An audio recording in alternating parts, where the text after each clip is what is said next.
Hi everyone, welcome back to Pine Hollow Auto Diagnostics. I'm at the border of Pennsylvania and New York. We've been to this shop before. Usually I stop by here on my way to visit my folks in Ithaca, and Bill here, he always has a few fun cars lined up to diagnose. So first one today is a 2013 Nissan Rogue. This car was bought across the border in PA, where they don't care about the check engine light, but in New York State they do.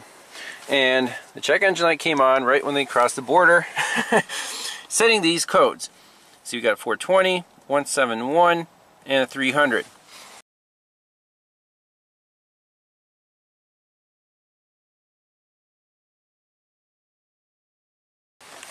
Now, the place that sold it in PA, they did try to fix it, threw some parts at it.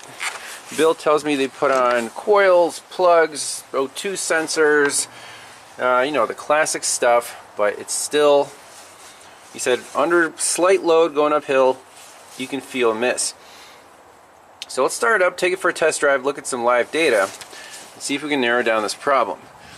He said the mass airflow sensor, they put in some cheap aftermarket unit, so he got a junkyard used one, put it in here, and that's where we are.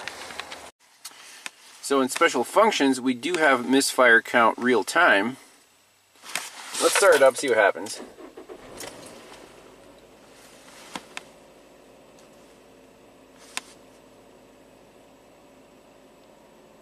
So P0300 set, not a single cylinder, so potentially the fuel trims, it's running so lean that it's starting to misfire. So, you know, what I want to do is get out of here and go into OBD2 mode, because that's more familiar. You know, fuel trims, mass airflow, it's all real, not substituted values or anything. So let's take a look at that. Okay, so OBD2 data, instantly we see long-term fuel trim is at 35%. That's nuts. Let's start it up, see what the mass airflow reads.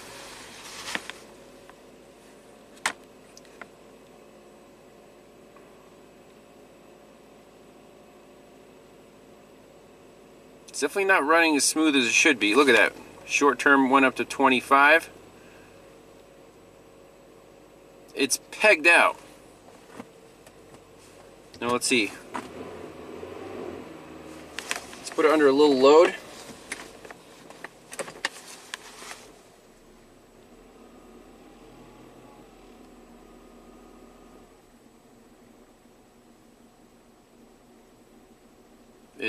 It's really not happy.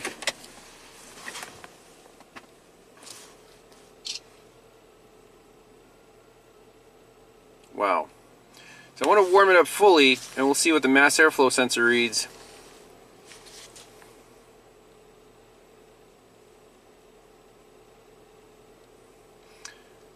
You know, at idle, we'll wake up this oxygen sensor. So equivalence ratio, it's a little lean. Look at that. 1.0. Why does it say 2? Did someone put an oxygen sensor in this instead of an air-fuel ratio sensor? That's not supposed to happen.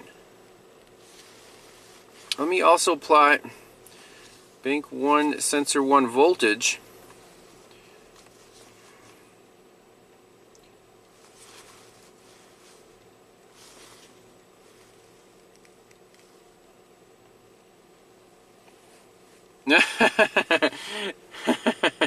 .2, 5.1. That's insane. There you go, 25% short term. That's it, completely incorrect there. I think they have a wrong sensor installed just by looking at scan data. Let's unplug it, see what happens. Alright, so upstream oxygen sensor unplugged. Let's continue to look at the scan data.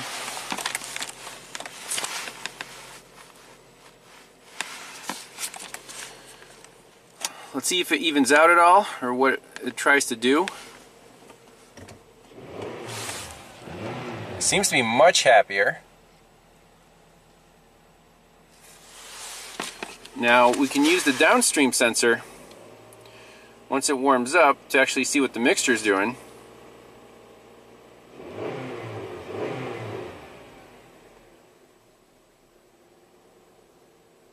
Or we can clear the codes out, reset the trims.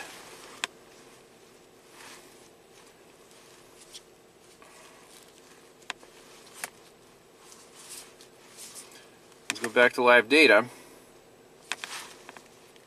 I wish the Think tool would keep the PIS that you selected last time. Short and long-term trim. Bank 1 sensor 2 voltage. And let's just look at those. You see we're still at 30%.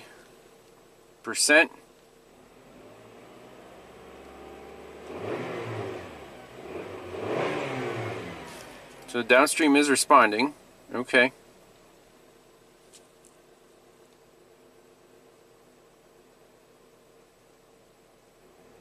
I'm just going to raise the RPMs up.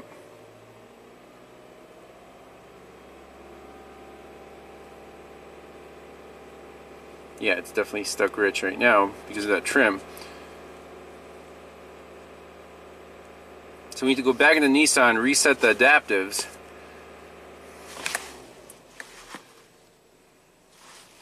See what code it's set. It should set just a upstream code.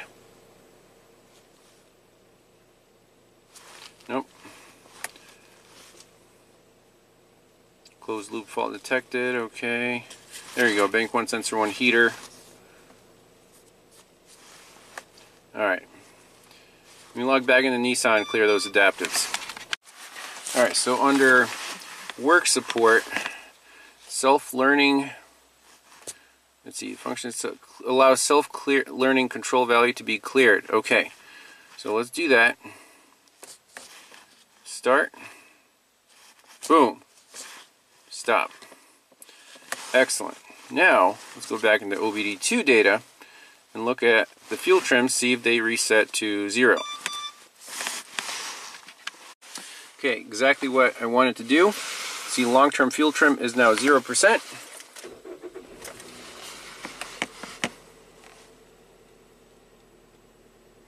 It's running smoother already, even in open loop.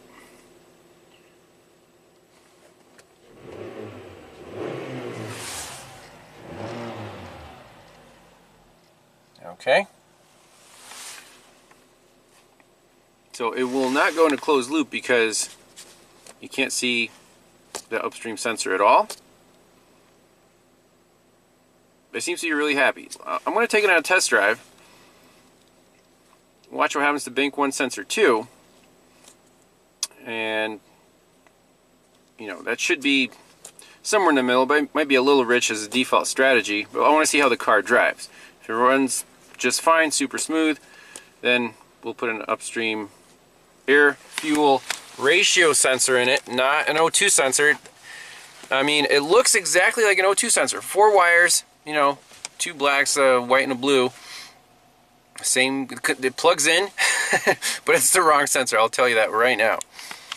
So I graphed a couple more data PIDs. For oxygen sensor voltage, bank 1 sensor 1, this right here this is a bias voltage. The sensor is unplugged right now, 2.2 volts. You want to see that on a Nissan.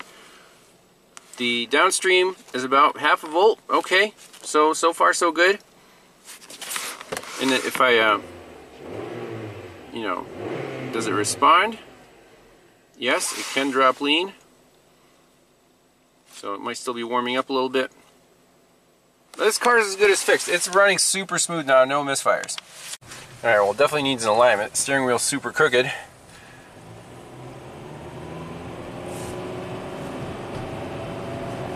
But the engine's running perfect. Absolutely perfect in open loop with the upstream unplugged. And we can see our downstream sensor it is rich because that's the default strategy. But good power.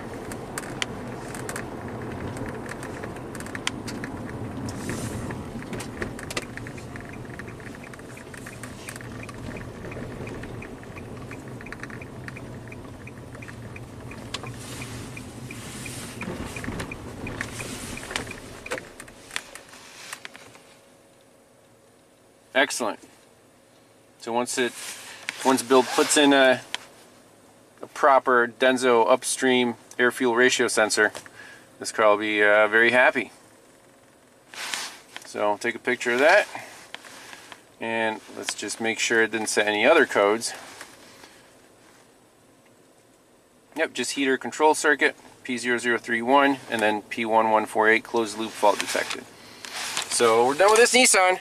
I think he's got one more Nissan for us. We'll probably put it, pretty short video, so we'll do the next Nissan too.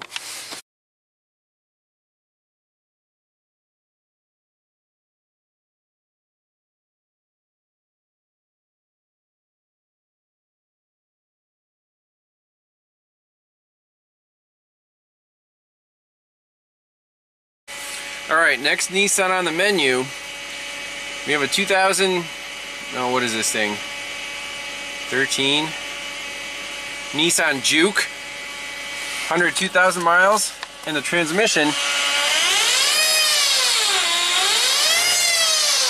sounds like that. Apparently, this is what the customer said. He took it into the Nissan dealer for a transmission service, and then 2 weeks later, this crap started happening. Now, my question would be, well, why did you take it for a transmission service? Most people, they don't even think about the transmission service.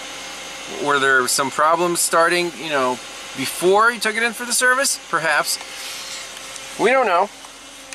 But it sounds like a pump is cavitating, and we have a P0778 step motor fault. Now, this doesn't necessarily mean that there's a circuit problem. This means it's moving and it can't shift the gears, and that sound is definitely bad. So transmission says up down shift switch, step motor, fluid pressure low. Interesting. Yes, the fluid pressure would be low if the pump is cavitating. So let's check the fluid level. I'm going to read how to do that. I think the engine has to be on and idling. You step it through the gears. It does. Shift into gear. Let's pop the dipstick out. Alright, so dipstick is down here.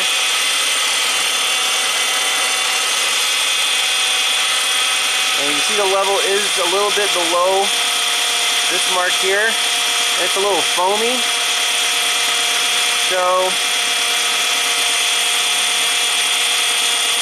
read some service information,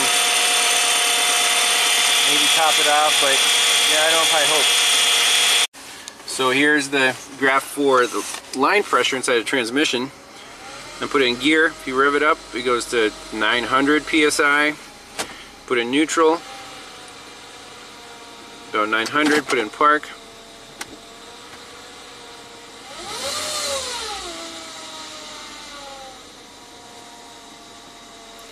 It drops down.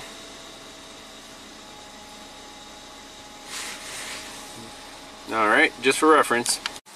So we don't have a NS2 CVT fluid on hand. One thing I want to do is just with the car off, start it up and see if that whining sound only appears a few seconds after startup. So let's try that.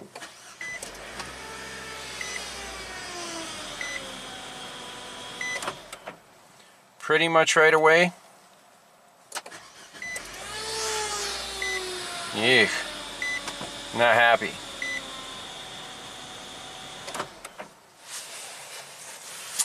So the fluid itself, I expect it to look cleaner than what it is, especially after a recent service, unless the transmission's eating itself up and,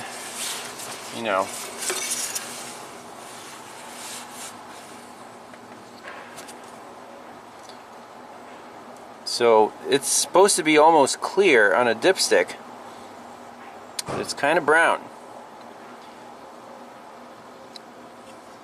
So in this case, what would I recommend? I say drain all the old fluid out. Get NS2 Nissan OEM fluid, dump it in, make sure the level's good. If the problem's still there, probably need a new transmission, or at least take the pan off. I'll have to look at my teardown video. There isn't a specific filter that you can replace. I think there's just a screen.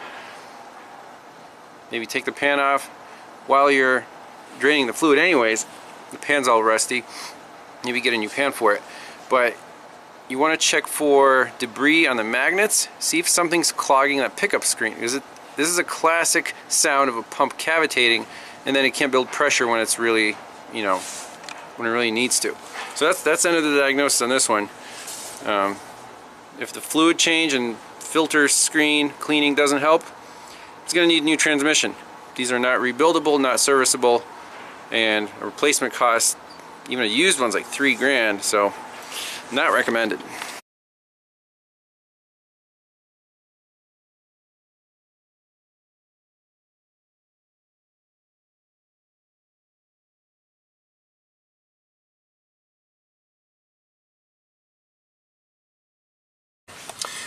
Alright, we're doing a 2010 Jeep Liberty P0734 Gear Ratio Error in 4th stored, and apparently this code causes the Jeep to go into limp mode, and this guy's an Uber driver, so that's not going to work, right, Bill? Nope. That doesn't work for him.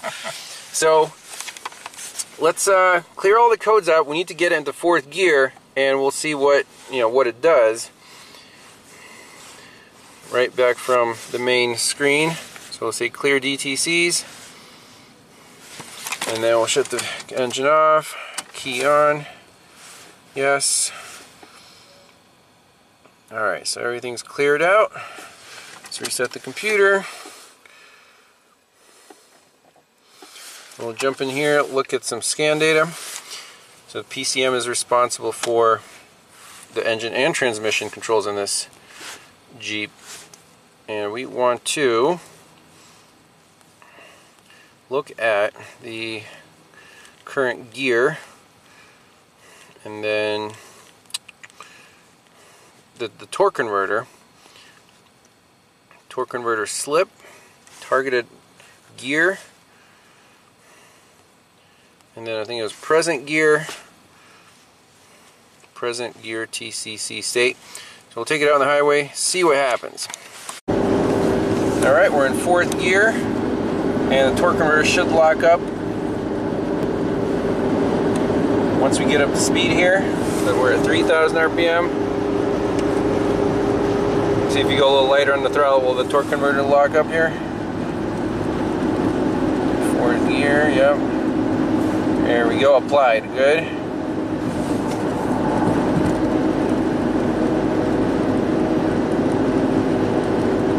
And this thing's pretty loud, huh? No. Either tires or bearings or something.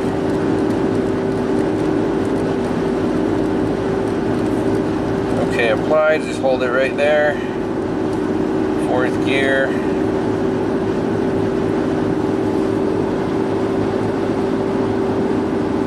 So we're at 2,000 RPM at 70. Okay. Right. Yep. My Suzuki's at 3,000 at 70 in 5th. Yep, torque converter's not slipping. Just gently give it a little more throttle. Okay, it unlocked the torque converter, and should lock it back in soon. There we go, applied. So far so good. Alright, so now it won't downshift from 2nd gear. I'm wondering if it's at a code. The check engine light isn't on yet? No. No, it isn't. Might be a 2-trip code, read fault code. There it is, it's pending. Okay. Let's put it in park and see, shut the engine off, wait. Shut Yep, off. just shut it off, shut the key off. Reset the PCM.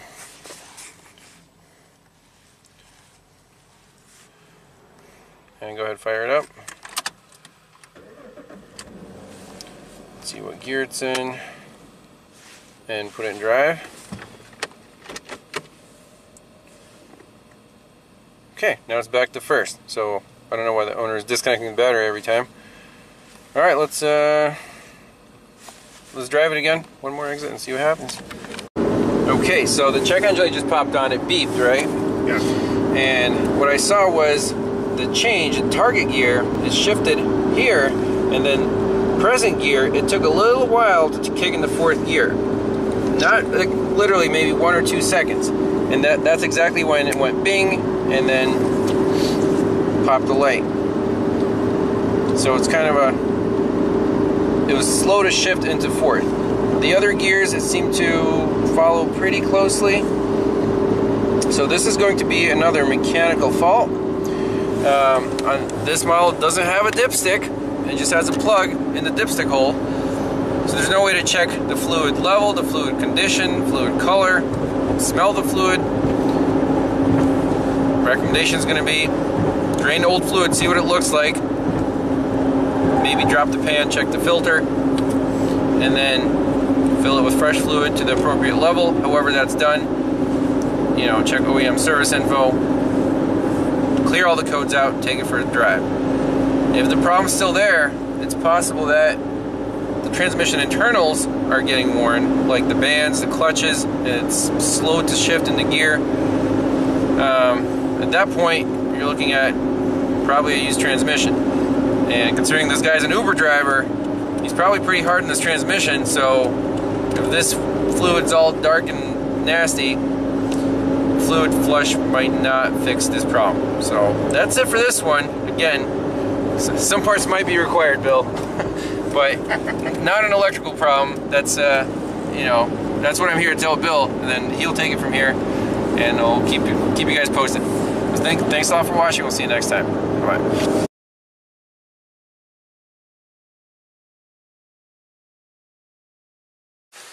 Alright, well, bonus footage here on this P0734 Gear Ratio ERROR in 4th. So pretty straightforward code.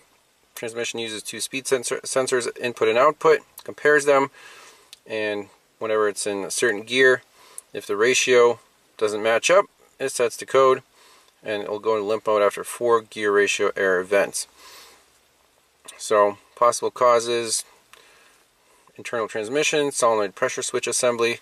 And by the way, a new solenoid switch assembly was installed from Amazon by the owner. He took it to another shop or something, so that's questionable, but nothing changed. So that kind of tells me that that clutch is probably worn out.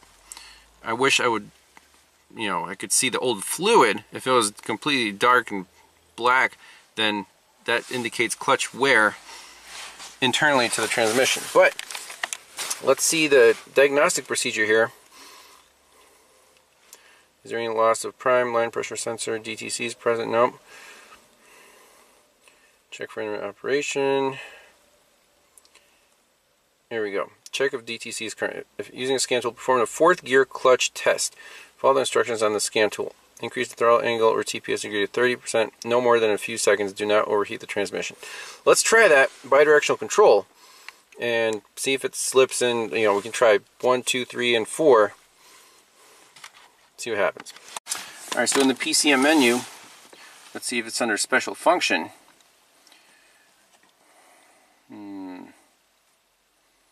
I see a clutch test, system test, reverse gear clutch test, 1st, 2nd, 3rd. Where's 4th gear clutch test? Alright, let's try the snap-on scanner, see if it has the 4th gear clutch test available. Alright, we've got the snap-on mirrors booted up. So 2 codes set now, P0734, gear ratio error in 4th, and 1790, fault immediately after shift. Okay. Functional tests or system tests. Let's see if this has, okay, clutch test. 1, 2, 3 in reverse. There's no 4th gear clutch test. So I don't know why the service info is telling us to do a 4th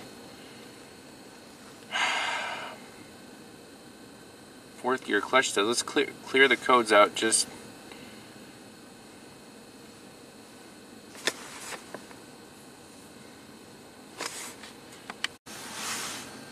So, in the snap-on troubleshooter, P0734 gear ratio error in 4th. Basically the same stuff we already know. DTC can take up to 5 minutes of problem identification before illuminating the mill. Possible causes: lowered fluid level, can't check that easily. Input speed sensor wiring, so basically internal transmission. A lot of possible causes there. Not very helpful. I mean, a new transmission would definitely fix it. Is there a cheaper, easier fix? It's too bad that it's throwing you into limp mode for this silly problem, because the vehicle drives fine until you get on the highway in 4th gear, and then next time you slow down it's in limp mode. It's kind of annoying. But again, Bill, the shop owner here, will keep me updated what they decide to do. The fluid was obviously changed when they replaced those solenoid packs, and you know, I hope they set the fluid right. But I'll tell Bill to check the fluid level, and we'll see where that goes.